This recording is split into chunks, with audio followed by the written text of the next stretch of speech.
ఇప్పుడు రాష్ట్ర వ్యాప్త వార్తలను సంక్షిప్తంగా చూద్దాం. ముఖ్యమంత్రి సహాయ నిధికి విజయవాడ పట్టమటలంక వాకర్స్ క్లబ్ అసోసియేషన్ సభ్యులు విరాళమిచ్చారు. సచివాలయంలో సీఎం చంద్రబాబును కలిసి 5 లక్షల చెక్కును అందించారు. నాపరాయి పరిశ్రమను ఆదుకోవాలంటూ వైఎస్సార్ జిల్లాకు చెందిన నాపరాయి క్వారీ నిర్వాహకులు మంత్రి కొల్లు రవీంద్రను కలిశారు. గత ప్రభుత్వ విధానాలతో నాపరాయి పరిశ్రమ తీవ్ర ఇబ్బందులు ఎదుర్కొందని, రాయల్టీ చెల్లింపులకు సానుకూలంగా ఉన్నామని వివరించారు. సమస్యల్ని ప్రత్యేక దృష్టితో చూసి పరిష్కరిస్తామని మంత్రి హామీ ఇచ్చారు. మాజీ మంత్రి పెద్దిరెడ్డి రామచంద్రారెడ్డి, ఆయన అనుచరులు అక్రమ పత్రాలు సృష్టించి తమ భూమిని ఆక్రమించారని పుంగనూరుకు చెందిన రమాదేవి ప్రజావేదిక కార్యక్రమంలో ఫిర్యాదు చేశారు. అల్లూరు జిల్లాలో గిరిజనుల భూములకు నకిలీ పట్టాలు సృష్టించి వైసీపీ నాయకులు 100 కోట్ల పరిహారాన్ని కాజేశారని టీడీపీ ప్రధాన కార్యదర్శి ఫిర్యాదు చేశారు. నిందితుల నుంచి మాజీ మంత్రి అంబటి రాంబాబు లంచాలు తీసుకుని దోపిడీని బయటకు రాకుండా చేశారని ఆరోపించారు.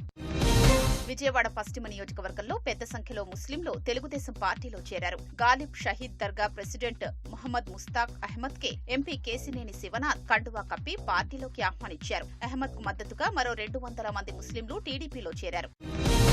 గోవాకు చెందిన మద్యాన్ని అక్రమంగా విక్రయిస్తున్న 4 పోలీసుల్ని గుంటూరు ఎక్సైజ్ అధికారులు అరెస్ట్ చేశారు. బాజీబాబు అలియాస్ బాబీ అనే వ్యక్తి మద్యం కొనుగోలు చేసి అధిక ధరలకు విక్రయిస్తున్నట్లు తేలడంతో అతన్ని అదుపులోకి తీసుకున్నారు.